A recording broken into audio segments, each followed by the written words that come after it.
جس کے متعلق حضور نبی کریم صلی اللہ علیہ وسلم نے فرمایا کہ یہ میرا بیٹا سید ہے۔ اب سید بھی ہیں بھی سید، اور پھر فرمایا میرا بیٹا سید ہے بھی سید، اور یہ بھی فرمایا کہ میرا بیٹا سید ہے۔ اب دیکھیں یہ اعزاز کتنا بڑا، اور یہ تربیت، یہ جو حوصلہ، یہ رسول عربی صلی اللہ علیہ وسلم کی تربیت کا ایک اثر تھا جو حضرت سیدنا امام حسن مجتبی کی تربیت فرمائی۔ میرے دوستو، حضرت سیدنا عثمان غنی رضی اللہ عنہ کے متعلق حضور نے سیدنا عثمان غنی کو فرمایا کہ سرینڈر نہ کرنا، خلافت نہ چھوڑنا، اور عرض کیا گیا، صحابہ نے سوال کیا کہ ہم کس کی اتباع کریں اگر حضور آپ کے بعد؟ فرمایا ابو بکر کے بعد، ابو بکر کی، اور اگر ابو بکر کے بعد پھر کس کی اتباع کریں؟ فرمایا عمر کی، اگر عمر کے بعد فرمایا عثمان کی، عثمان کے بعد اس وقت حضور نے فرمایا اگر عثمان کو قتل کر دیا گیا، شہید کر دیا گیا، تو میری امت فرقوں میں بٹ جائے گی۔ تو وہی بات سیدنا عثمان غنی کو شہید کر دیا، اور امت صحابہ کرام میں بہت بڑا مسئلہ پیدا ہوا۔ اب اس مسئلے کو ہم نہیں چھیڑتے، نہ ہماری یہ وہ ضرورت ہے، ہم تو ادب کرنے والے، احترام کرنے والا، فیصلہ تو وہ چھیڑے جو دونوں ہستیوں سے افضل ہو۔ اس کائنات کے اندر ان دونوں ہستیوں سے کوئی افضل نہیں، آج پہلے تھے، آج کوئی نہیں۔ جب ان سے افضل کوئی نہیں تو ان کا فیصلہ کون کرے گا؟ کوئی نہیں کر سکتا فیصلہ، نہ کوئی پیر، نہ کوئی مریض، نہ کوئی عالم، نہ کوئی فاضل۔ بس ہم سب کے لیے یہی کافی ہے کہ ہم سب ان کی تعریف کریں، بس یہ امت کے لیے کافی ہے۔ ورنہ اگر جس ڈگر پہ آج ہمارے علماء چل پڑے سوائے تباہی اور بربادی کے کچھ نہیں۔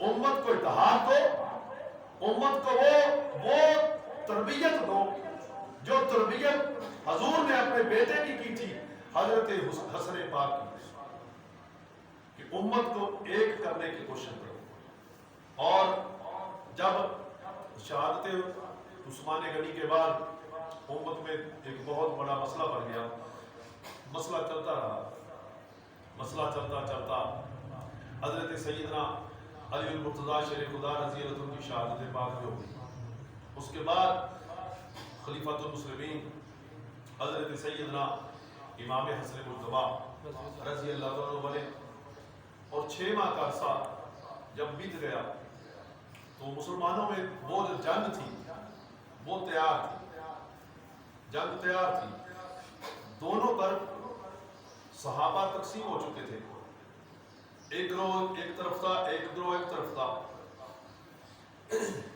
جب یہ مسئلہ بن چکا تھا تو حضرت امیر معاویہ نے یہ فرمایا کہ آج اگر یہ 2 گروہ، 2 جماعتیں مسلمانوں کی ٹکرا گئی تو ان کو دفنانے والا کوئی نہیں بچے گا، کوئی چارہ کریں کہ جنگ نہ ہو۔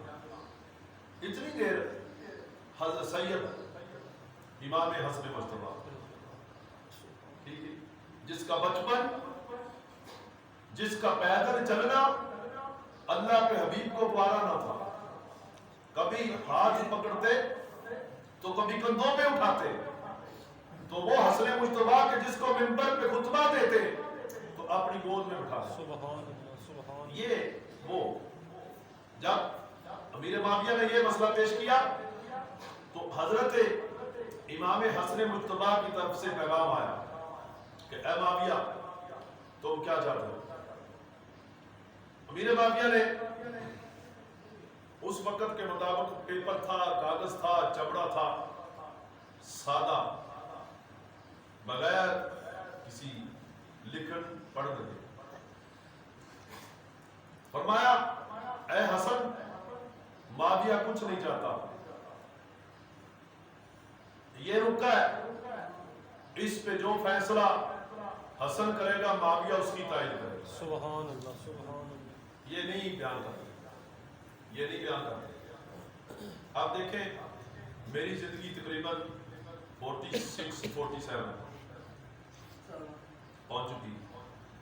ظاہری بات ہے ہر بندہ, ہم انسان ہیں, کسی کی بھی زندگی سے آپ چن چن کے اس کی برائیاں بیان کریں, چلے برائیاں نہیں, اس کی خامیاں بیان کریں, کمیاں پیش بیان کریں. تو یہ تو کوئی بھی انسان نہیں, انبیاء کے بعد کسی نہ کسی میں مسٹیک ضرور ہے. ٹھیک ہے, اللہ کے انبیاء اس سے پاک ہیں, لیکن اللہ کے انبیاء کے بعد ان ہستیوں کا احترام ہم سب میں واجب ہے. کبھی مسلمانوں میں مسٹیک تو ہوئی, لیکن ہم یہ نہیں کہتے کہ وہ یہ تھا وہ یہ تھا. سب کا موقف, اس کو امت کے اندر ایک فروعی اختلاف بھی کہتے ہیں. فروعی اختلاف کا مطلب کیا ہے کہ جیسے آج ہم محفل پاک کا آغاز حضرت امام حسن پاک کے نام کے ساتھ منسوب ہے, حضرت امام ربانی مجدد الفسانی کے ساتھ منسوب ہے. اب کوئی بندہ ہم میں سے کہے کہ یہ انتظام اس طرح سے کر دیں, اور دوسرا بندہ کہے کہ یہ انتظام اس طرح سے کر دیں. اب دونوں کی نیت یہ ہے کہ اس طرح کرنے سے بہتر ہوگا, دوسرا کہتا ہے کہ اس طرح سے کرنے سے بہتر ہوگا. اس کو کہتے ہیں فروعی اختلاف. نیت دونوں کی اچھی ہے, ٹھیک ہے. تو وہ صحابہ تھے حضور کے, ان میں یہ نہیں تھی اگر ہم یہ چیز پیش کریں تو پھر حضور کی جماعت میں نقص تھا, حضور نے تربیت توبہ نعوذ باللہ ٹھیک نہیں کی تھی, یہ مسئلہ نہیں بیان کرنا. ہم نے یہ بیان کرنا ہے کہ حضور نے تربیت بہت اچھی کی تھی, اور وہ تربیت یافتہ تھے, وہ تربیت یافتہ تھے, لیکن مقصد رکھتے تھے کہ اس طرح کرنے سے. دیکھیں نا, اب کچھ لوگوں نے مشورہ دیا حضرت سیدنا علی رضی اللہ عنہ کو کہ آپ شام میں دور الخلافہ لے آئے. اچھا, حضرت علی رضی اللہ عنہ آپ کوئی بے ایمانی کے پہ تو نہیں تھے ڈیپینڈ کرتے. آپ نے سوچا کہ چلے مدینہ طیبہ سے دار الخلافہ منتقل کرنا میں کروں تو آپ کریں, یہ اچھی بات نہیں ہے, لیکن اگر مولا علی کریں تو یہ ٹھیک ہے. ہمارے اور ان میں بہت فرق ہے. اب حضرت علی کا جو وہ منتقل کرنا, اس میں بہت بڑی حکمت تھی, وہ اختیار رکھتے تھے, لیکن اس کو اگر بیان کریں تو عیب اس میں تلاش کریں تو پھر وہ ہمارا ایمان جاتا رہے گا. اب خلافہ دارالخلافہ منتقل کر دیا گیا ملک شام کی طرف, تو وہاں بھی آپ کی اشارت ہوئی نجف اشرف میں, وہاں سے یہ سارے فسادات پیدا ہوئے. اب جب حضرت امیر معاویہ نے خالی ایک سادہ پیپر یا چمڑے کا یا جو بھی بھیجا امام حسن مجتبیٰ کی, امام یہاں سے آگے ایک نئے فتنے کا آغاز ہوا, ایک نئے فتنے کا آغاز ہوا.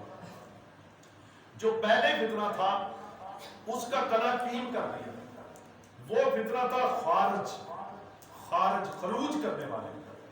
جب حضرت علی اور حضرت امیر معاویہ کے درمیان مسئلہ تھا تو اس میں ایک تو غیر مسلم تھے اور دوسرے خارجی تھے, جن کا موقف یہ تھا کہ ہم کسی بندے کا حکم نہیں مانتے, ہم صرف اللہ کا حکم مانتے. وہ حضرت علی کا انہوں نے انکار کر دیا, اور رسول اللہ صلی اللہ علیہ وسلم نے جو فرمایا تھا کہ جو علی سے بغض رکھے گا, جو علی کا انکار کرے گا وہ منافق ہے. وہ خارج تھے. خوارج کی سازش کو حضرت امام حسن مجتبیٰ نے ناکام کر دیا صلح کر کے میرے معاویہ سے. حضرت امیر معاویہ نے جب رکا بھیجا تو امام حسن مجتبیٰ نے اس رکے پہ سین کر کے خلافت منتقل کر دی میرے معاویہ کی طرف. آپ دیکھیں, مجھے کوئی آج کا پیر بزرگ کوئی قابل احترام سمجھے, مجھے کوئی بزرگ خلافت دے تو اس خلافت کا کوئی بندہ یا آپ سب انکار کرے تو جو آپ میں اچھی سوچ رکھے گا وہ آپ سب کو منافق گنے گا کہ تیری بزرگوں کے ساتھ محبت ہی نہیں کہ بزرگ خلافت دے رہے اور تو انکار کر رہا۔ اب جس بندے کو نبی کا نواسا خلافت دے، حسن ابن علی خلافت دے، آج کسی سید کو، کسی پیر کو، کسی ذاکر کو، کسی عالم کو، کسی فاضل کو حق پہنچتا ہے کہ حسن کی خلافت پہ اعتراض کرے؟ اللہ نہیں نہ پہنچتا۔